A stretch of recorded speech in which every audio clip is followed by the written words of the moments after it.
और आज़म साहब के लिए मैं सिर्फ यही दुआ करती हूँ कि ऊपर वाला उन्हें सेहत दे, तंदुरुस्ती दे, हिम्मत दे, क्योंकि उन्होंने जो संघर्ष झेला है वो आसान नहीं है। और इतनी नाइंसाफ़ी झेलने के बाद आज वो हमारे बीच आए हैं, हम लोग सभी बहुत खुश हैं और बस यही उम्मीद करते हैं कि वो सेहतमंद रहें और हम सबको लेकर आगे चलें, लीड करें। सुनेंगे दोस्तों इकरा बहन की एक स्पीच जो आजम खान की रिहाई पर क्या कुछ कही है। उससे पहले बेहतरीन बात सुनते हैं। जो कहते हैं कि पीछे मुड़कर नहीं देखना चाहिए, गलत कहते हैं। बार बार देखना चाहिए कि अपनी औकात याद रहे। चलिए पहले सुनते हैं इकरा बहन की स्पीच। तो आपसे गुजारिश है वीडियो को लाइक कीजिए और चैनल को जरूर सब्सक्राइब कीजिए। पहले तो न्यायपालिका का धन्यवाद देना चाहते हैं और हमें भरोसा है हमारे देश की कानून व्यवस्था में और न्यायपालिकाओं में कि वो ज़रूर इंसाफ करेंगे। और आज़म साहब के लिए मैं सिर्फ यही दुआ करती हूँ कि ऊपर वाला उन्हें सेहत दे, तंदुरुस्ती दे, हिम्मत दे, क्योंकि उन्होंने जो संघर्ष झेला है वो आसान नहीं है।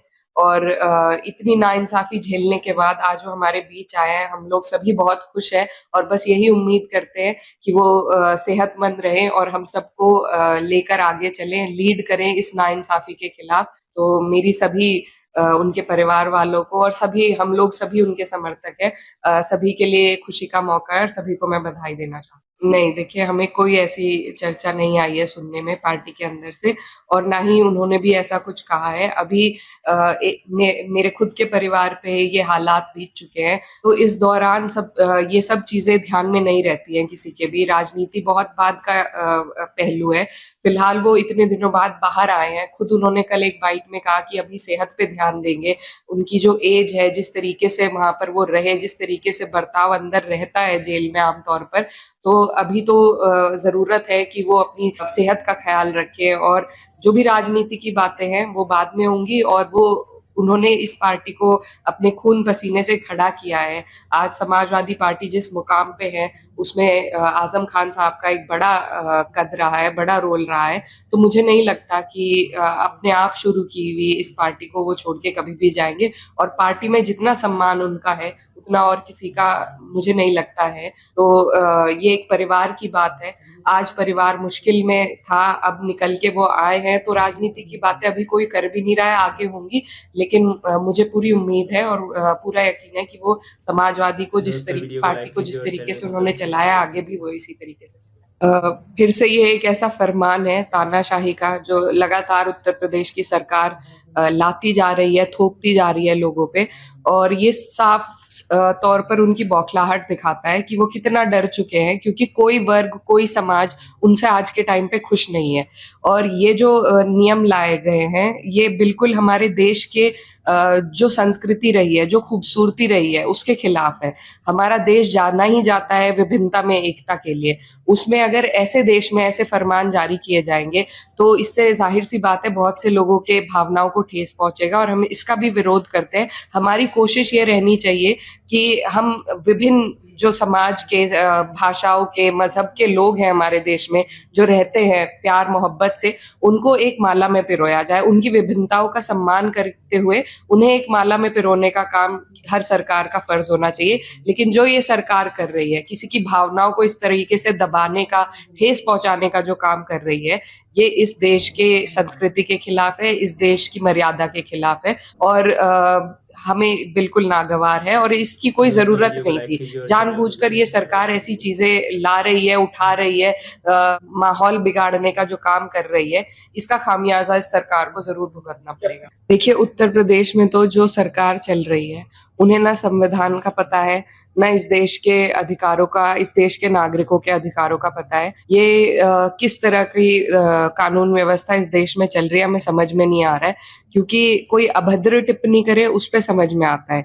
लेकिन एक त्योहार पे अगर अपने मज़हब के लिए कोई अच्छी बात कह रहा है, आई लव मोहम्मद, हुज़ूर पाक सल्लल्लाहु अलैहि वसल्लम के लिए कहा गया, जिन्होंने हमेशा अमन और भाईचारे की और पूरे दुनिया भर में, न सिर्फ देश में, उनके मानने वाले, चाहने वाले हैं और इस तरह के फरमानों से, इस तरह की तानाशाही से वो रुकेंगे नहीं, कोई भी नहीं रुकेगा। और मैं ये समझती हूँ कि सरकार दोस्तों वीडियो सुनने के बाद आप अपनी राय में क्या करना चाहते हैं वो नीचे कमेंट बॉक्स में ज़रूर बताएं। अल्लाह ताला इरशाद फरमाएंगे, मेरी इज़्ज़त की कसम, मेरे बुलंद मर्तबा की कसम, मेरी बड़ाई की कसम और मेरी बुज़ुर्गी की कसम, जिन्होंने ये कलिमा पढ़ लिया है उन्हें तो मैं ज़रूर जहन्नम से खुद निकालूँगा। हज़रत अबू सईद खुदरी रज़ियल्लाहु अन्हु की हदीस में इस तरह है कि चौथी मरतबा आप सल्लल्लाहु अलैहि वसल्लम की बात के जवाब में अल्लाह ताला इरशाद फरमाएंगे, फ़रिश्ते भी शफ़ाअत कर चुके, अम्बिया अलैहिस्सलाम भी शफ़ाअत कर चुके और मुमिनीन भी शफ़ाअत कर चुके, अब अरहमुर राहिमीन के अलावा और कोई बाकी नहीं रहा। चुनांचे अल्लाह ताला मिट्टी भर ऐसे लोगों को दोज़ख से निकाल लेंगे जिन्होंने पहले कभी कोई खैर का काम न किया होगा। वो लोग दोज़ख में जलकर कोयला हो चुके होंगे। जन्नत के दरवाज़ों के सामने एक नहर है जिसे नहर हयात कहा जाता है। अल्लाह ताला इसमें इन लोगों को डाल देंगे। वो इसमें से फ़ौरी तौर पर तरोताज़गी होकर निकल आएंगे, जैसे दाना सैलाब के कोड़े में पानी और खाद मिलने की वजह से फ़ौरी उग आता है।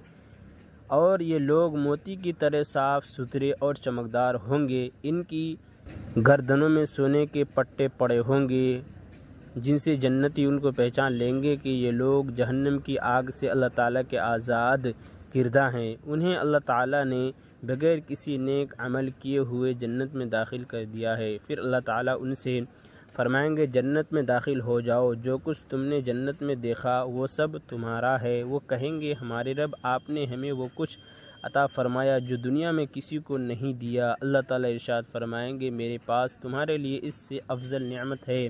वो अर्ज़ करेंगे, हमारे रब, इससे अफजल क्या नेमत होगी? अल्लाह ताला फरमाएंगे, मेरी रज़ा, उसके बाद अब मैं तुमसे कभी नाराज़ नहीं होंगी। फ़ायदा, हदीस शरीफ में हज़रत ईसा अलैहिस्सलाम को रूहुल्लाह और कलीमुल्लाह इस वजह से कहा गया है कि उनकी पैदाइश बग़ैर बाप के सिर्फ़ अल्लाह ताला के हुक्म कलिमा कुन से इस तरह हुई कि जिब्रील अलैहिस्सलाम ने अल्लाह ताला के हुक्म से इनकी माँ के गिरेबान में फूका, जिससे वो एक रूह और जानदार चीज़ बन गए। हज़रत इमरान बिन हुसैन रज़ियल्लाहु अन्हुमा रिवायत करते हैं कि रसूलुल्लाह सल्लल्लाहु अलैहि वसल्लम ने इरशाद फरमाया, लोगों की एक जमात जिनका लक़ब जहन्नमी होगा, हज़रत मोहम्मद सल्लल्लाहु अलैहि वसल्लम की शफ़ाअत पर दोज़ख से निकल कर जन्नत में दाखिल होंगे।